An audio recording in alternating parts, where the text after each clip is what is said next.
नमस्कार दोस्तों अगर आपको रॉयल चैलेंजर्स बेंगलुरु और गुजरात टाइटंस के बीच खेला गया आईपीएल 2025 का 14वां और एक और सांसें रोक देने वाला सबसे रोमांचक महामुकाबला पसंद आया हो तो इस वीडियो को आप एक लाइक जरूर करें।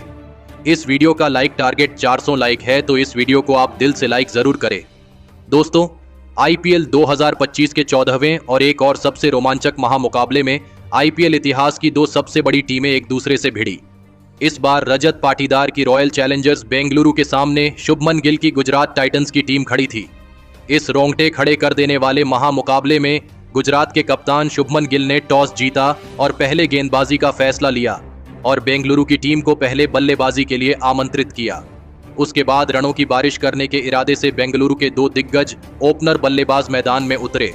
फिलिप साल्ट और विश्व के सबसे महान बल्लेबाज यानी विराट कोहली के कंधों पर इस महामुकाबले में अपनी टीम को एक विस्फोटक ओपनिंग शुरुआत दिलाने की बहुत ही बड़ी जिम्मेदारी थी और पारी के पहले ही ओवर में मोहम्मद सिराज को एक शानदार चौका लगाकर विराट कोहली ने अपना खाता खोला था। लेकिन पारी के दूसरे ही ओवर में गेंदबाजी पर आए अरशद खान ने विराट कोहली को ही प्रसिद्ध कृष्णा के हाथों कैच आउट कर दिया।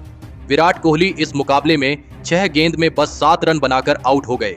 विराट कोहली के जल्दी आउट हो जाने के बाद अब बेंगलुरु की टीम की तरफ से देवदत्त पडिक्कल को बल्लेबाजी के लिए भेजा गया था, लेकिन देवदत्त पडिक्कल को भी मोहम्मद सिराज ने अपनी अगली ही ओवर में क्लीन बोल्ड कर दिया। देवदत्त पडिक्कल इस मुकाबले में 3 गेंद में बस 4 रन बना पाए। गुजरात की खतरनाक तेज गेंदबाजी ने बेंगलुरु के 2 बहुत ही बड़े विकेट शुरुआत में ही निकालकर बेंगलुरु की टीम को दबाव में डाल दिया था। अब बल्लेबाजी के लिए बेंगलुरु के कप्तान खुद रजत पाटीदार मैदान में उतरे थे और फिर कप्तान रजत पाटीदार ने भी आते ही एक गजब का चौका लगाकर अपना खाता खोला था। अब यहां से कप्तान रजत पाटीदार और फिलिप साल्ट ने बेंगलुरु की पारी को संभाला और एक महत्वपूर्ण साझेदारी बनाना शुरू कर दिया था।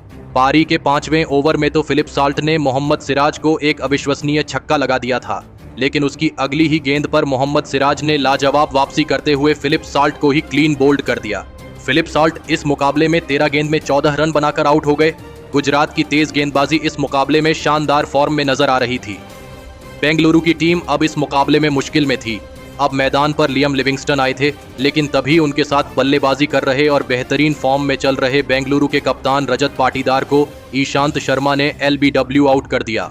रजत पाटीदार इस मुकाबले में 12 गेंद में 12 रन बनाकर आउट हो गए। अब बेंगलुरु की बल्लेबाजी पूरी तरह इस मुकाबले में बैकफुट पर थी। गुजरात के कप्तान शुभमन गिल अपने गेंदबाजों से बहुत ही खुश नजर आ रहे थे। अब मैदान पर जितेश शर्मा आए थे और फिर यहां से जितेश शर्मा और लियाम लिविंगस्टन की इस जोड़ी ने लड़खड़ाई बेंगलुरु की पारी को संभाला और एक महत्वपूर्ण साझेदारी बनाना शुरू कर दिया। गुजरात की लाजवाब गेंदबाजी के सामने बेंगलुरु के यह दोनों ही बल्लेबाज बेहतरीन बल्लेबाजी कर रहे थे और एक अहम साझेदारी अपनी टीम के लिए बना रहे थे। जितेश शर्मा और लियाम लिविंगस्टन की इस गजब की बल्लेबाजी ने अब बेंगलुरु की टीम पर से दबाव कम कर दिया था। ये साझेदारी लगातार मजबूत होती जा रही थी।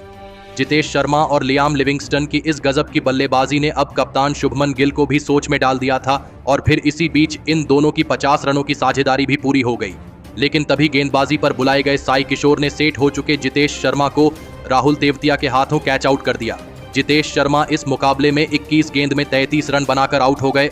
अब गुजरात की गेंदबाज ने फिर एक बार बेंगलुरु की एक महत्वपूर्ण साझेदारी को तोड़कर बेंगलुरु की मुश्किलों को और भी ज्यादा बढ़ा दिया था। अब बल्लेबाजी के लिए कृणाल पांड्या मैदान में उतरे थे, लेकिन कृणाल पांड्या को भी गेंदबाजी पर आए साई किशोर ने ज्यादा देर तक मैदान में टिकने नहीं दिया और साई किशोर ने कृणाल पांड्या को अपनी ही गेंद पर कैच आउट कर दिया। कृणाल पांड्या इस मुकाबले में 5 गेंद में 5 रन बनाकर आउट हो गए। अब बेंगलुरु की टीम ने अपने 6 बल्लेबाजों को खो दिया था। इस मुकाबले में बेंगलुरु की बल्लेबाजी ने सभी को निराश कर दिया था।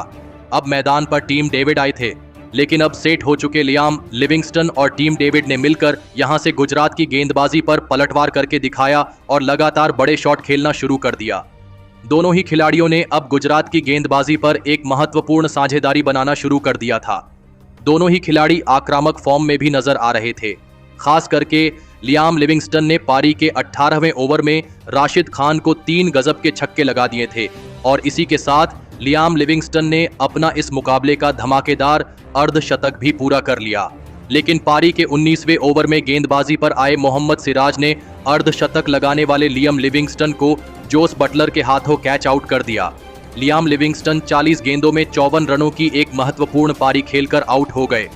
मोहम्मद सिराज ने फिर एक बार बेंगलुरु का एक बहुत ही बड़ा विकेट एक महत्वपूर्ण मौके पर हासिल कर लिया था। अब मैदान पर भुवनेश्वर कुमार आए थे, लेकिन टीम डेविड ने इस पारी के अंतिम ओवर में प्रसिद्ध कृष्णा के खिलाफ लाजवाब बल्लेबाजी करके दिखाई और 2 चौके और एक शानदार छक्का इस ओवर में लगा दिया।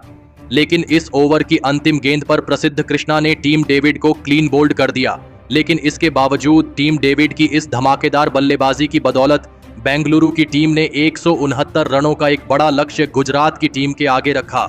उसके बाद बेंगलुरु से मिले 170 रनों के एक विशाल लक्ष्य का पीछा करने गुजरात के 2 दिग्गज ओपनर बल्लेबाज मैदान में उतरे। साई सुदर्शन और गुजरात के कप्तान शुभमन गिल के कंधों पर इस महामुकाबले में अपनी टीम को एक शानदार ओपनिंग शुरुआत दिलाने की बहुत ही बड़ी जिम्मेदारी थी और गुजरात की इस नौजवान ओपनिंग जोड़ी ने मैदान में उतरते ही बेंगलुरु की गेंदबाजी पर रन बनाना शुरू कर दिया था और एक अहम साझेदारी शुरुआत में ही बेंगलुरु की गेंदबाजी के सामने खड़ी करनी शुरू कर दी थी। कप्तान शुभमन गिल और साई सुदर्शन की इस गजब की बल्लेबाजी ने अब बेंगलुरु की गेंदबाजी को दबाव में डाल दिया था।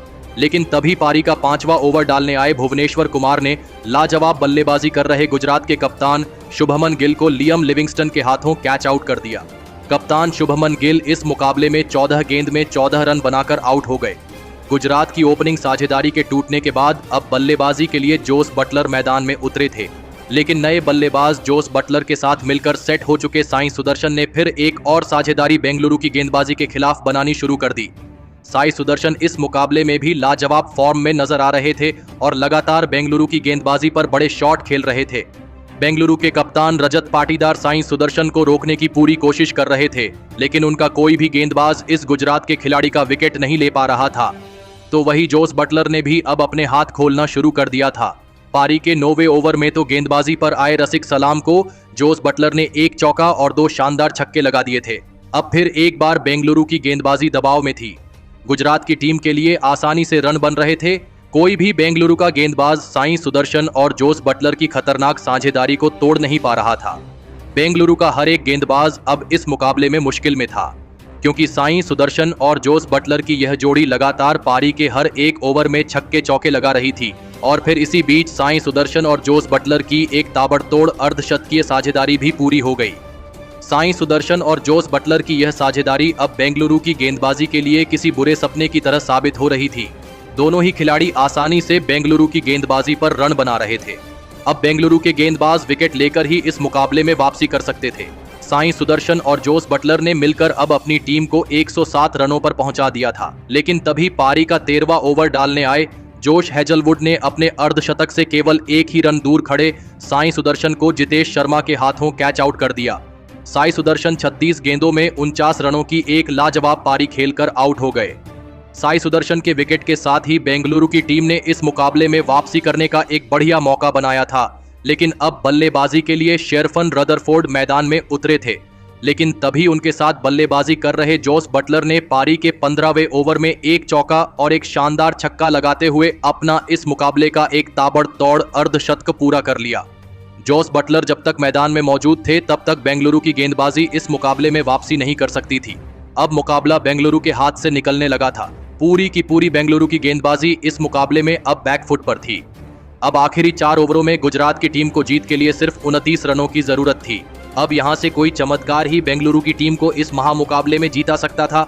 अब इस पारी का 17वां ओवर भुवनेश्वर कुमार डालने आए, लेकिन भुवनेश्वर कुमार के इस ओवर में शेरफन रदरफोर्ड ने एक शानदार छक्का लगा दिया और इस ओवर से गुजरात की टीम को 9 रन मिल गए।